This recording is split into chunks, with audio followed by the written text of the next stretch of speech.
chasing me in wrath, for your arrows have sunk in me, and heavy is your hand. There is no strength left in me because of your jealous rage.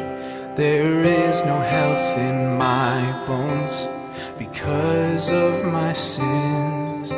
They have piled over my head like a heavy burden. They've become too much for me to take. My wounds, they reeking faster from going my own way. I bow my all before you. All day my spirit grieves, for this pain within is burning. There is no strength in me. I'm weak and I am crushed, Lord. I groan from deep inside. Oh Lord, you know my longing, and I know that when I cry, you will answer. Oh, you will answer.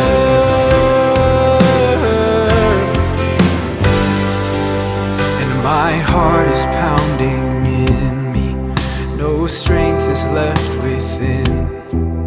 Even the light of my eyes is quickly growing dim. Even my friends and family are no longer by my side. Those who hate me seek to trap me. They plan for my demise. Like a deaf man I can't hear, like a mute man who can't say a word. Forsaken and ostracized, I am like one who can't hear, in whose mouth is no reply. I bow my all before you. All day my spirit grieves, for this pain within is burning. There is no strength in me. I'm weak and I am crushed, Lord. I groan from deep inside. Oh Lord, you know my longing, and I know that when I cry, you will answer. Oh, you will answer.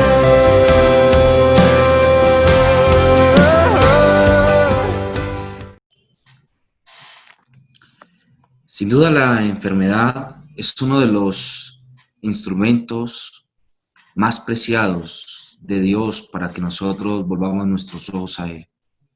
La enfermedad se convierte en un instrumento médico, una medicina para nuestra alma, usada por Dios para hacernos caer en cuenta de nuestra debilidad y también de nuestro pecado. Aunque debemos reconocer, como Job lo enseña, que no todas las enfermedades vienen a nosotros a causa del pecado, debemos aceptar que algunas indudablemente son consecuencia legítima de nuestro pecado y que Dios las utiliza como un horno para purificarnos y hacernos caer en cuenta de nuestros pecados. A diferencia de David, al cual Dios envió un profeta para que le hiciera caer en cuenta del pecado que había cometido, muchos de nosotros no somos tratados de formas similares, sino que Dios trae a nosotros calamidad, ruina y enfermedad para que nosotros volteemos nuestros ojos y entendamos qué es aquello que está fallando en nuestra vida, aquel pecado que se encuentra enraizado dentro de nosotros. Peor aún, que cualquier forma de comprender el pecado dentro de la enfermedad es el que nosotros mismos estemos soportando todo el peso de la enfermedad espiritual, de ser conscientes de nuestro pecado y nuestra culpa y de saber que ciertas consecuencias están llegando a nosotros a causa de nuestro pecado y que nuestro pecado se encuentra apartándonos de Dios y que eso se convierta realmente en un yunque sobre nosotros, un yunque contra nosotros y contra la obra que Dios está ejecutando en nosotros, en nuestra vida, en nuestro día a día y en nuestra relación con el Señor. Ay, soy como un yunque bajo dos martillos, el uno tu ira, el otro mi pecado. Ambos me golpean incesantemente. El martillo de tu ira golpea mi carne y el de mi pecado mis huesos. Tu ira golpea mi carne, que es más sensible. Mi pecado golpea mis huesos, que son más duros. La ira de Dios y el pecado son dos causas eficientes de toda miseria, pero la causa verdaderamente es el pecado. La ira de Dios, como ocurrió con el edificio que Sansón derribó sobre su propia cabeza, no cae sobre nosotros, a menos que nosotros empujemos y tiremos hasta que se nos venga encima. Quiero pedirte que me acompañes el día de hoy al Salmo número 38. Salmo número 38. Dice el Salmo 38. Jehová, no me reprendas en tu furor, ni me castigues en tu ira, porque tus saetas cayeron sobre mí, y sobre mí ha descendido tu mano. Nada hay sano en mi carne a causa de tu ira, ni hay paz en mis huesos a causa de mi pecado, porque mis iniquidades se han agravado sobre mi cabeza, como carga pesada se han agravado sobre mí, hieden y supuran mis llagas a causa de mi locura. Estoy encorvado, estoy humillado en gran manera, ando enlutado todo el día, porque mis lomos están llenos de ardor y nada hay sano en mi carne. Estoy debilitado y molido en gran manera. Gimo a causa de la conmoción de mi corazón. Señor, delante de ti están todos mis deseos, y mi suspiro no te es oculto. Mi corazón está congojado, me ha dejado mi vigor, y aún la luz de mis ojos me falta ya. Mis amigos y mis compañeros se mantienen lejos de mi plaga, y mis cercanos se han alejado. Los que buscan mi vida arman lazos, y los que procuran mi alma hablan iniquidades, y meditan fraudes todo el día. Mas yo, como si fuera sordo, no oigo, y soy como mudo que no abre la boca. Soy pues como un hombre que no oye, y en cuya boca no hay reprensiones. Porque en ti, oh Jehová, he esperado. Tú responderás, Jehová Dios mío. Dije, no se alegren de mí cuando mi pie resbale, no se engrandezcan sobre mí. Pero yo estoy a punto de caer y mi dolor está delante de mí continuamente. Por tanto, confesaré mi maldad y me contristaré por mi pecado.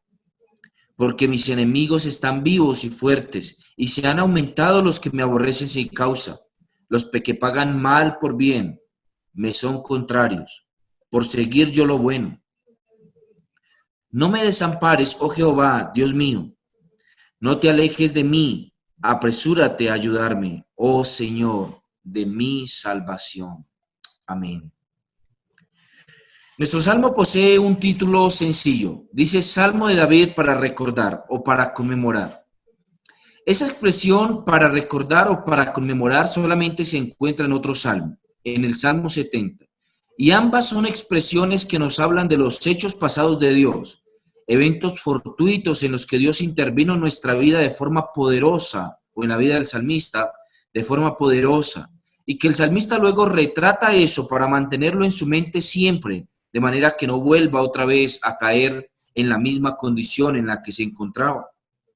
El salmista de una forma maravillosa en este salmo nos recuerda lo poderoso de Dios, lo grandioso de su obra al hacer o al intervenir en nosotros cuando nosotros necesitamos de Él. Y sobre todo, cuando nosotros no reconocemos nuestra propia condición y nuestro pecado. Es maravilloso observar esto. Sería poco provechoso tratar de acertar un punto en la historia en el cual David se encontraba enfrentando esto. Pero aparentemente Esto fue un momento en el que David se encontraría sufriendo alguna enfermedad muy similar a la lepra. Ningún evento en la vida de David nos recuerda que él haya tenido lepra.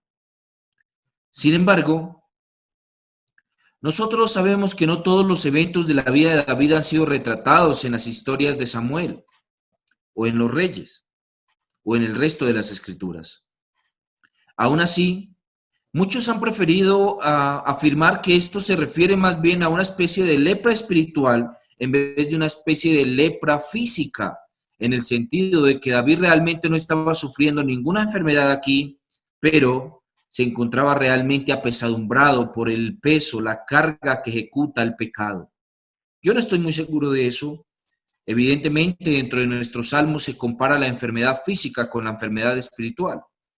Así que el salmista está haciendo un paralelismo entre lo que se experimenta en la carne y lo que se experimenta en el espíritu. Tanto como la carne se enferma, también el espíritu se enferma, según las afirmaciones del salmista.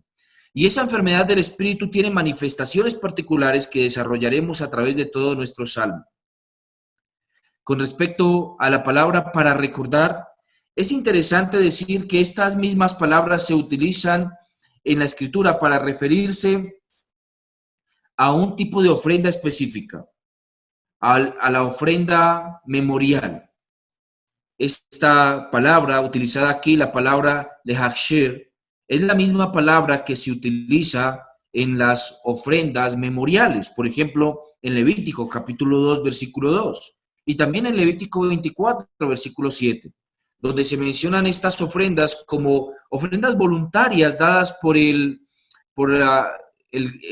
ciudadano particular, el israelita natural, y que él traería delante de los sacerdotes para hacer memorial de su pecado. Recordaría entonces que el Señor le libertó de algún asunto particular y él entonces recordaría esto celebrándolo con una ofrenda específica. Sí, nosotros sabemos que las ofrendas solamente eran tipos de cosas que habrían de venir, de cosas mayores. Pero el salmista nos está mostrando aquí que la ofrenda mecida, más que un acto religioso, o que la ofrenda memorial, perdón, más que un acto religioso, realmente era un acto espiritual que debía llevarse en el espíritu. El recuerdo no era tanto físico, aunque no debemos menospreciar el hecho de que nosotros utilicemos símbolos físicos para recordar eventos específicos. Aún así, la importancia no recae en el evento físico como tal, sino en el evento espiritual. Lo que estoy diciéndote es que más que tú hacer algún tipo de acto físico para recordar algo, tú debes traer esto a tu alma y a tu memoria constantemente. Una buena práctica, como lo hizo el salmista, es escribir los eventos difíciles en los cuales nos encontramos, para que más adelante, cuando el Señor nos saque de ellos, podamos recordar vivamente lo que estábamos experimentando en esa situación. Sí, los cristianos, como las ovejas, somos de mente muy corta y de memoria también muy corta. Pronto, cuando Dios nos saca de nuestra aflicción, olvidamos aquello que hemos experimentado y nos alejamos de Dios. Una buena práctica para evitar esto es que nosotros podamos escribir en los momentos más angustiosos de nuestra vida aquello que estamos experimentando y luego demos gloria al Señor como ofrenda memorial de que Él nos ha librado y nos ha sacado de la aflicción en la que nos encontrábamos. Es una buena práctica. La mayoría de los hombres más disciplinados e inteligentes del mundo ha poseído un diario. Me fascina leer el diario de John Wesley. Cómo él puede contar cada una de sus epopeyas, cada una de sus luchas, cada una de sus experiencias. Me gusta ver cómo él de manera específica relaciona los eventos de la vida con los eventos que Dios está generando en su vida. Una vez leí algo que parecería irrisorio para nosotros. John Wesley, en su diario, escribió que había tenido que ir a un pueblo a predicar a pleno mediodía. La gente no quería dejar que él se fuera sin que predicaran él y tuvo que predicar a pleno mediodía. Y justamente encima de él, retrata él, se paraba una nube. Muchos decían, viene un aguacero. Pero dice Wesley, pero yo decía, Dios está cubriéndome para que pueda predicar en pleno calor del verano. Qué maravilloso es saber que nosotros podemos identificar los eventos de nuestra vida. Llevar un diario es una buena idea, así lo hacía Wesley. Alguien más que llevaba un diario era Agustín de Hipona. Su diario fue retratado en un libro llamado Confesiones. Él nos recuerda allí la gran multitud de sus congojas, al mismo tiempo que también sus luchas por entender algunos temas de la Escritura, y también nos recuerda de manera fascinante cómo la lucha contra el pecado se enfrenta a través de la aflicción también física y en la carne. Cómo en la comprensión de la Escritura nosotros encontramos regocijo cada vez más. Alguien más poseía un diario, era Charles Spurgeon. Alguien lo tituló como conversaciones de mediodía o conversaciones de refrigerio con Spurgeon. Se refería no a una especie de refrigerio espiritual, aunque lo era, sino que se refería a las conversaciones en los tiempos de medias 9 que tenía con Spurgeon. Llevar un diario es algo precioso, porque nos recuerda efectivamente los eventos en los cuales el Señor nos ha sumergido y luego nos retrata cómo Él nos ha sacado de esas situaciones en particular. Qué maravilloso es ver que hoy en día aún las personas más inteligentes del mundo recomiendan llevar un diario como parte natural de una vida disciplinada que realmente produce fruto. Si tú quieres alcanzar tus metas, lleva un diario. El salmista nos recuerda entonces en este retrato personal de su experiencia cómo el pecado no solamente se encuentra agobiando su cuerpo, sino que además de eso también se encuentra agobiando su espíritu. Ahora, quiero que puedas ir conmigo llevando el orden de lo que el salmista está haciendo. 3 frases y una cuarta que es conclusiva, el salmista utiliza para introducirnos en su pensamiento. Cada una de ellas comienza con una dirección o con una oración que se dirige directamente al Señor. El primero se encuentra en el verso 1, Jehová, no me reprendas. El segundo se encuentra en el versículo número 9, Señor, delante de ti están todos mis deseos. El siguiente comienza en el versículo número 15, porque en ti, oh Jehová, he esperado. Tú responderás, Jehová Dios mío.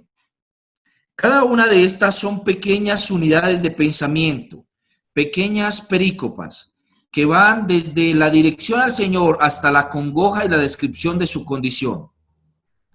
¿Usted ha enfermado a causa del pecado? Quiero que se plantee esa pregunta antes de que comencemos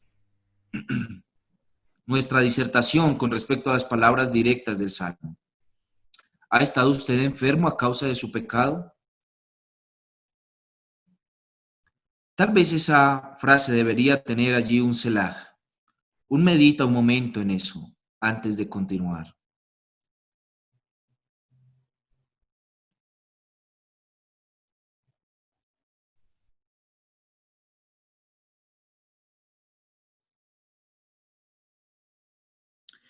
Deberíamos pensar que efectivamente Dios utiliza nuestro cuerpo físico como un instrumento para llevarnos a Él. Nuestro cuerpo, dentro del cual se encuentra nuestra alma, aquella que sufrirá el destino eterno que Dios quiera darle, está siendo colocada dentro de un empaque que le sirve ocasionalmente a Dios para recordarnos nuestra necesidad de Él y sobre todo para hacernos conscientes de nuestra debilidad. Nuestro cuerpo es utilizado en muchas ocasiones por Dios, trayendo enfermedades y congojas sobre Él, accidentes o de repentinas apariciones de sucesos extraños dentro del mismo cuerpo para recordarnos nuestra debilidad y nuestra necesidad de Dios. ¿Cuántos no hemos venido y no han venido a Dios a través de la enfermedad? A través de una situación de enfermedad difícil. El Salmo 6 junto con nuestro Salmo son salmos de estos salmos llamados por muchos como salmos penitenciales. Este es el tercero de los salmos penitenciales. Junto con el Salmo 6 y el Salmo 32, este es el tercero de los 7 salmos llamados salmos de penitencia, que a veces han sido utilizados por la Iglesia Católica para asemejarlos a los pecados capitales, a los 7 pecados capitales. De hecho, debo decir que los pecados capitales no fueron separados por la Iglesia Católica, sino por los padres de la Iglesia. Aunque la Iglesia Católica les empezó a dar su connotación particular, una división aquí que nos remonta bastante lejos en la historia, al tiempo del credo de los apóstoles, cuando parece que como una forma de que nosotros pudiésemos observar de manera sencilla las prácticas que no debíamos tener en nuestra vida, fueron atesorados como pecados capitales. Luego, estos 7 salmos de los cuales estoy mencionando el tercero, han sido colocados al lado de cada pecado capital con la intención de que aquella persona que se encuentra enfrentando un pecado como esto, profese este salmo y se arrepienta de su pecado. En nuestro salmo hay una cierta similitud a lo que hay en el Salmo 32. En el Salmo 6. En el Salmo 6 también se habla de la enfermedad. Es un salmo de enfermedad y nuestro salmo también es un salmo de enfermedad, pero nuestro salmo va más allá todavía. Mira lo que hace entre el versículo 1 y el versículo número 8. Él no solamente confiesa su pecado, sino que aparte de eso menciona que su enfermedad es causa de su pecado. Hay 2 escalones en el arrepentimiento. Uno es el escalón del remordimiento y otro es el escalón de la confesión.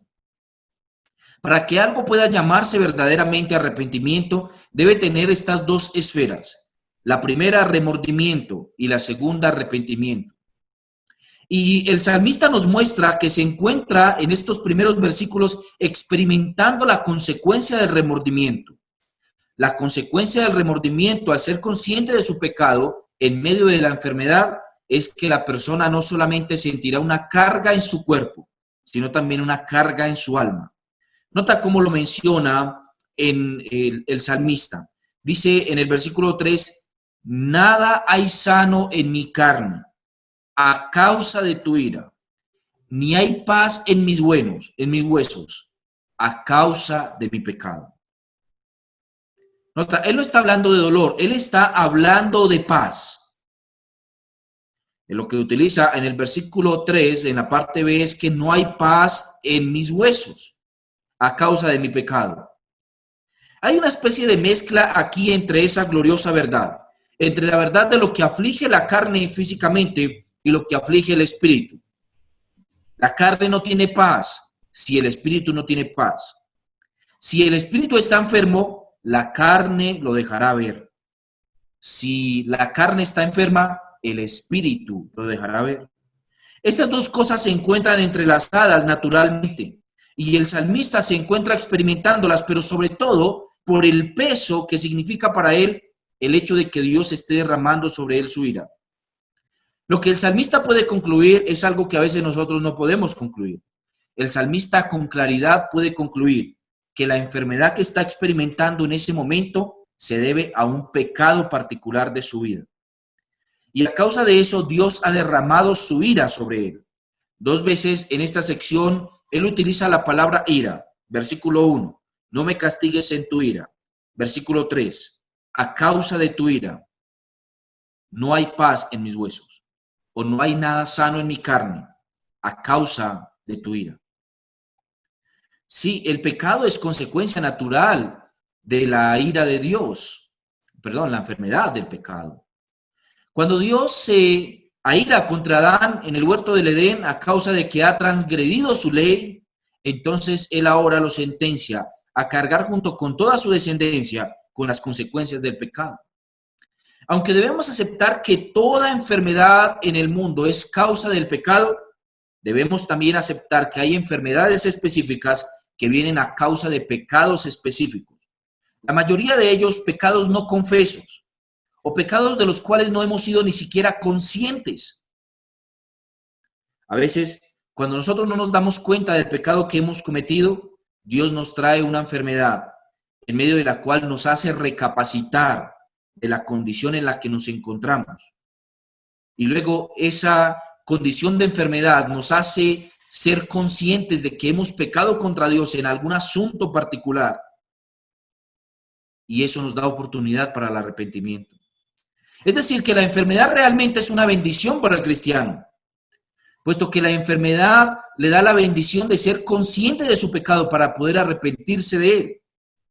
El salmista decía en el Salmo 19, rogando a Dios, le decía, líbrame de los pecados, aún de los que me son ocultos. Muchos pecados están ocultos a nuestra vista, pero son profundamente desagradables delante del Señor. Y el Señor luego tendrá que hacer algo como esto, como traer una enfermedad a nuestra vida, para que nosotros seamos conscientes de él y entonces nos arrepintamos y nos alejemos del pecado. Esta primera sección debería llamarse tal vez remordimiento.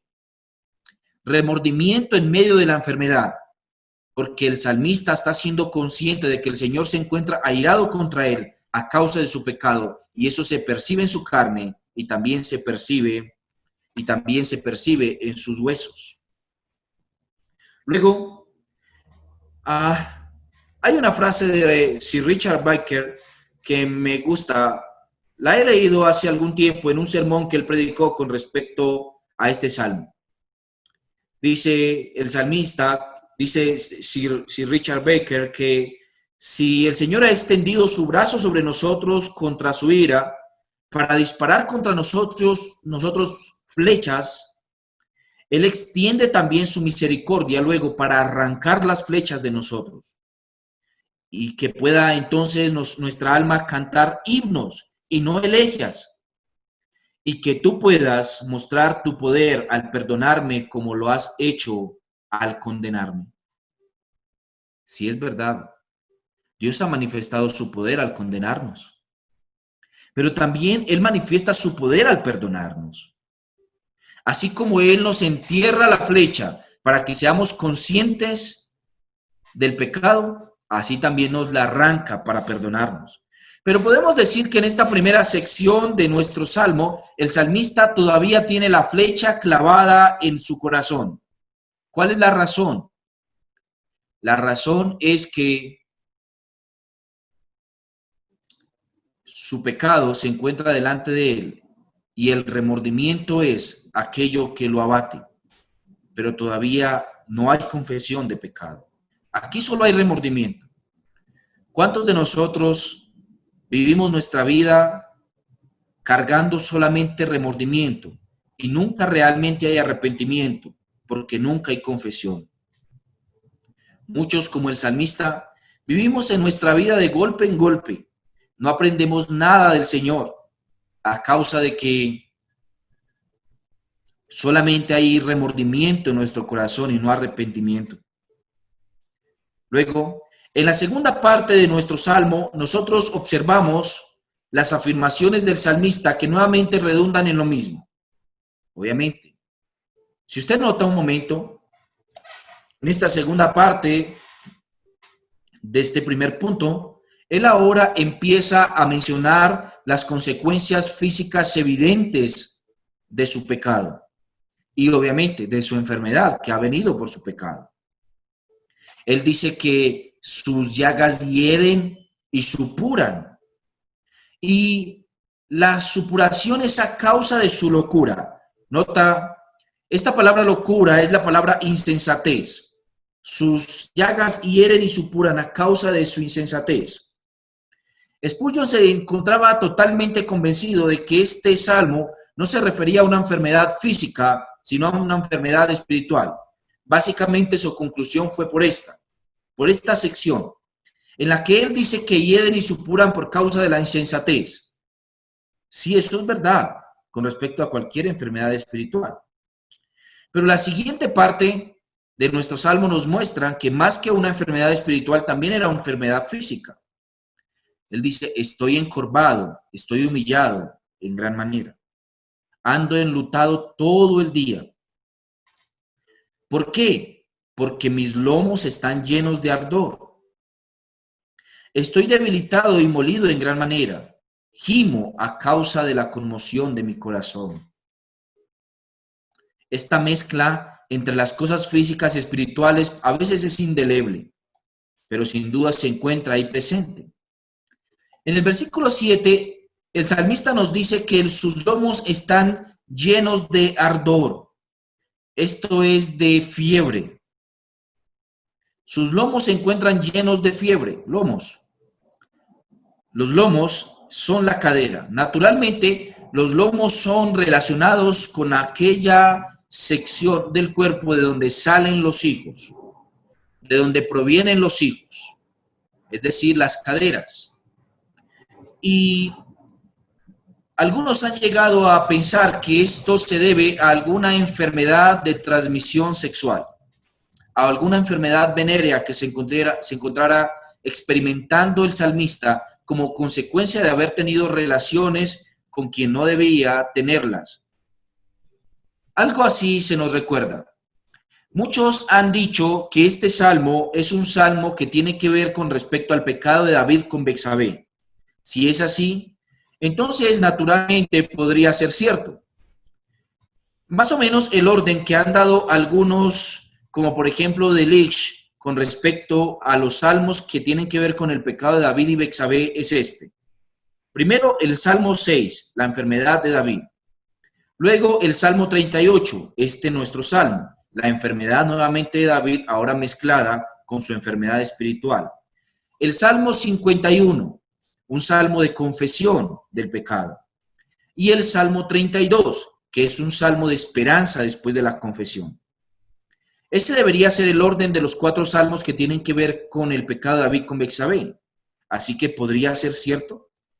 ¿Sería que David adquirió algún tipo de enfermedad venérea que se manifestaba en sus llagas o en algún tipo de llaga en la carne a causa de su pecado con Betsabé?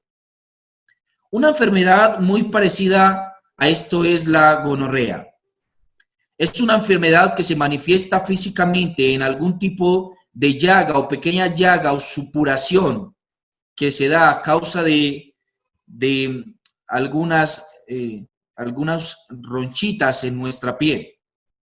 ¿Será que David obtuvo esa enfermedad al haber tenido relaciones sexuales con Betsabé? Nosotros no lo sabremos, principalmente porque en las afirmaciones del libro de Samuel o lo que trata de David en el libro de los Reyes no nos dejan ver eso como una realidad, por lo menos no abiertamente. Tampoco el resto de la escritura nos dejan ver eso abiertamente. Así que debemos conformarnos con el hecho de que David efectivamente se encuentra experimentando una enfermedad a causa de su pecado y que él se encuentra afirmando que aún sus lomos se encuentran afectados a causa de esta enfermedad. También su piel supura, sus llagas supuran. Y esto no solamente es algo que afecta a su carne, sino que además de eso afecta también su espíritu. Luego, entre el verso 9 y el verso 14, vemos una nueva súplica. Ahora, esta súplica avanza en el sentido de que ahora no solamente se refiere a una especie de remordimiento por su pecado, sino que él da un paso un poco adelante. Es como que él sube un pequeño escalón más hacia adelante. Él sube un pequeño escalón en la comprensión de lo que significa el arrepentimiento y de efectivamente llegar al arrepentimiento. En esta sección, él nos muestra la consecuencia natural de ese pecado es que no solamente se encuentra enfermo y su alma se encuentra abatida, sino que además de eso, ahora sus amigos se han alejado de él. Y luego de que sus amigos le abandonan, entonces él ve su pie como pronto para resbalarse. ¿Lo nota? En esta sección, él dice que su corazón se encuentra acongojado y su vigor lo ha dejado. Incluso él dice que la luz de sus ojos se va. ¿Puede ser que nuestros ojos también enfermen a causa de algún pecado que tengamos? Por supuesto que sí. Muchos en nuestro tiempo tendrán que experimentar el que sus ojos se vayan poco a poco apagando a causa de tener graves pecados en su vida, como por ejemplo la pornografía. Horas y horas tras horas frente a la pantalla, viendo pornografía, tendrá consecuencias naturales en su cuerpo y también en su espíritu. Tendrá consecuencias en sus ojos y tendrá consecuencias en sus ojos espirituales también, porque los ojos son las ventanas del alma, ha dicho alguien. Así que nosotros entonces estamos viendo a este David en esta sección acongojado profundamente. Parece que en esta sección él ya se escapa un poco más de lo que se percibe en el cuerpo y avanza un poco más a lo que se percibe en el espíritu. Él dice que su corazón se encuentra acongojado, suspira todo el día en lo oculto. Sus amigos lo han dejado, así que lo que se encuentra percibiendo aquí es el abandono. No hay nada, no hay ninguna enfermedad con el hecho de que nuestros amigos se vayan, pero sí hay una profunda sensación dentro del alma, una enfermedad del alma que es causada por el abandono. Otros, además de eso, buscan su vida, lo están viendo a punto de caer y están esperando el momento preciso para apoderarse de lo que es suyo. Pero él confiesa, él dice en el versículo 13, mas yo como si fuera sordo no oigo, y como si fuera mudo no digo nada. ¿Quién tiene ganas de escuchar cosas cuando está en un momento de depresión? ¿Quién tiene ganas de decir cosas cuando está en un momento de depresión? Una persona en un momento de depresión está totalmente a expensas de sus opresores. Se ha dejado totalmente. Pueden hacer con ella lo que quieran hacer y ella no peleará. Quieren matarlo, ella no opondrá resistencia. Quieren quitarle sus pertenencias, ella está dispuesta a entregarlo todo. Quieren retenerle su alimento, ella está dispuesta a vivir sin comida. Está en un momento de aflicción y de depresión. ¿A quién le importa lo que otros digan cuando se encuentra en un momento así? ¿A quién le importa lo que otros hagan? ¿Quién responde en un escenario como ese? Nadie responde en un escenario como ese, lleno de depresión y de persecución. Nuevamente, la depresión, por lo menos que vemos aquí en el salmista, es causada inicialmente por el remordimiento del pecado. Pero además de eso, ahora se evidencia en lo físico. Y además de eso, ahora su ánimo se encuentra totalmente por el piso. ¿Se ha encontrado usted en un escenario así? Enfermo, sin ganas de responderle nada a nadie, de decirle nada a nadie, sin ganas de escuchar las palabras de nadie. Las palabras de ánimo de las personas le son fastidiosas. Las llamadas para saber cómo se encuentra usted no son más que una espada que atraviesa su corazón. No quiere responder el teléfono, no quiere responder los mensajes, no quiere recibir alimento. A veces nos hemos encontrado en escenarios como esos.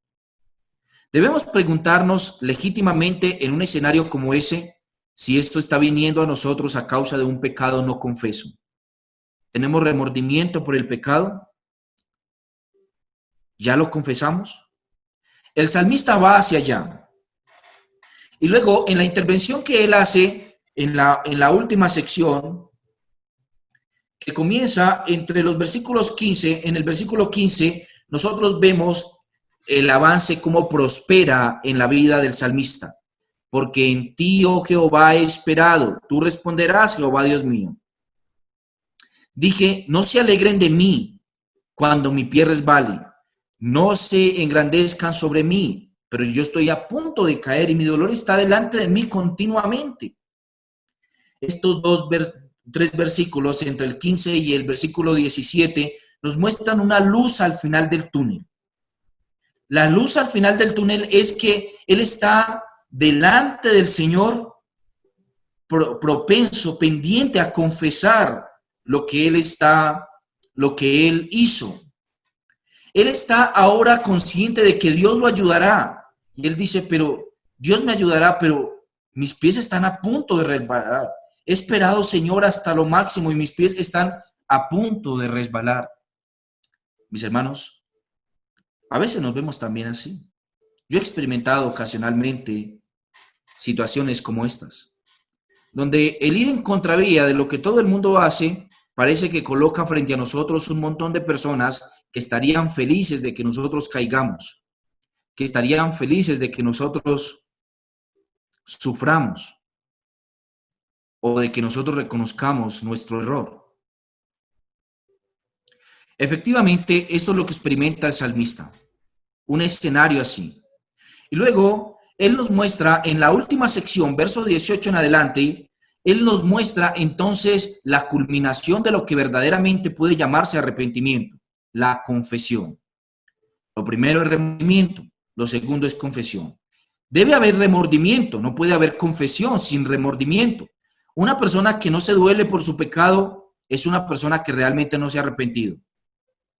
Si alguien viene a usted por alguna falta que le ha hecho diciéndole, bueno, listo, si le hice algo, entonces perdóneme, deja un sinsabor profundamente grande, puesto que no hay ningún tipo de remordimiento en esa persona. Tampoco hay arrepentimiento solo con remordimiento, con que una persona venga diciendo, Señor, yo pequé contra esta persona, por favor, perdóname, y que luego venga a decirte a ti, sí, pero yo ya le pedí perdón a Dios. Nos muestra que realmente no hay arrepentimiento. Es necesario que estas dos esferas se encuentren en la etapa del arrepentimiento, cada etapa, el remordimiento y también la confesión. Deben estar presentes para que realmente una persona se haya arrepentido. Y eso es lo que muestra el salmista, verso 18. Por tanto, confesaré mi maldad y me contristaré por mi pecado. Oh, qué maravillosa forma de describir el arrepentimiento. Confesar la maldad y contristarse por el pecado. Debe usted siempre recordar, mi amigo y mi hermano, que si realmente usted se encuentra arrepentido, estas dos esferas se deben encontrar en su vida. Remordimiento, dolor por el pecado y también confesión. No es suficiente que usted se remuerda, no es suficiente que usted confiese. Es necesario que las dos cosas estén para que pueda llamarse arrepentimiento. Por eso cuando Cristo viene diciendo arrepentidos y convertidos, muestra efectivamente el efecto natural del arrepentimiento, es la conversión. Una persona que se duele por su pecado necesita un Salvador. Una persona que confiesa su pecado ha proclamado su necesidad de un Salvador. Una persona que se aparta de su pecado es una persona que muestra que ha habido arrepentimiento verdadero. Así nosotros entonces vemos que el salmista ha actuado.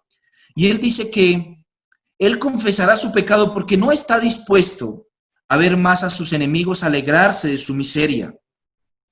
Que sus enemigos estén fuertes. Dios los ha puesto allí para que él reconozca su pecado, mientras que él se encuentre débil. Oh, yo no estoy dispuesto a ver que los enemigos del Señor y mis enemigos, que los impíos se encuentren vigorosos y fuertes mientras yo me encuentro deprimido en mi habitación.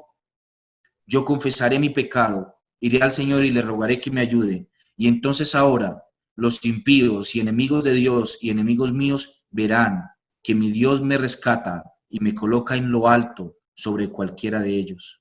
Oh Señor, no me desampares, oh Jehová Dios mío, no te alejes de mí, apresúrate a ayudarme, oh Señor de mi salvación, porque yo me he arrepentido. Padre, gracias quiero darte, Señor, por este salmo precioso. Que si David tuvo una enfermedad realmente o no, no importa. Que si realmente la enfermedad fue física y realmente fue lepra espiritual, no importa. Que si él realmente tuvo una enfermedad de transmisión a causa de su pecado con Betsabé que fue manifestada, Señor, en su físico, no importa. Lo importante, Señor, aquí de este salmo es que nos recuerda, Señor, y me recuerda que el remordimiento y la confesión son necesarias en un genuino arrepentimiento.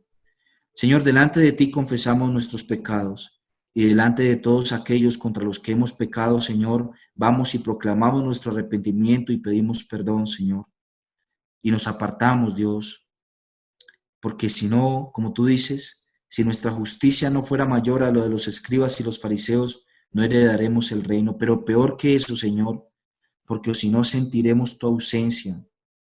Nuestros huesos y nuestra alma, Señor, sentirán y percibirán tu ira. Dios de gloria, percibiremos la tristeza del Espíritu Santo. Él será contristado por nosotros y nosotros nos secaremos como se seca la madera cortada. Señor, como un árbol muerto nos secamos de pie. Y por eso, Padre amado, rogamos, Señor, que tú nos ayudes cada vez más. Señor, haznos conscientes de nuestro pecado, líbranos de nuestra enfermedad ocasionada por tu ira, Señor, a causa de que no hemos sido conscientes del pecado y no lo hemos confesado.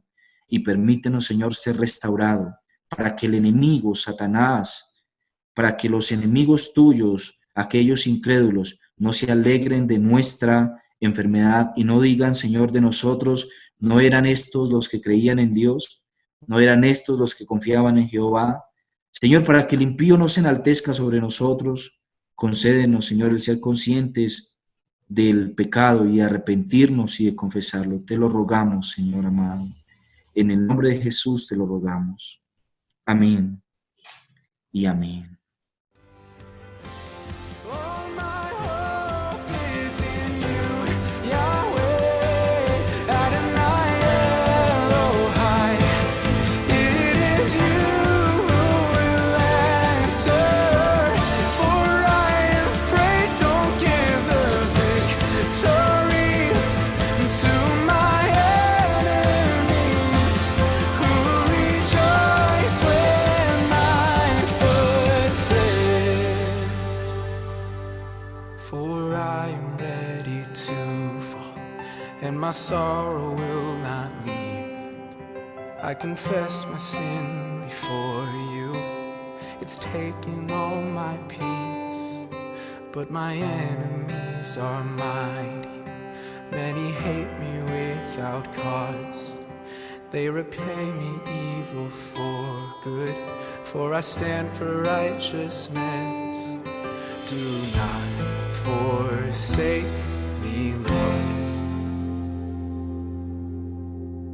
Oh my God, do not be remote and far away. Oh, hurry to my help, Lord. You are the God who saves. I bow my all before you. Oh, take my spirit grieves, for this pain within is burning. There is no strength in me. I'm weak and I am crushed, Lord. I groan from deep inside. Oh Lord, you know my longing, and I know that when I cry, you will answer.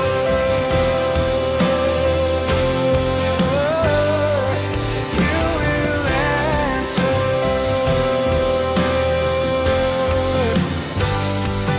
You will answer. You will answer.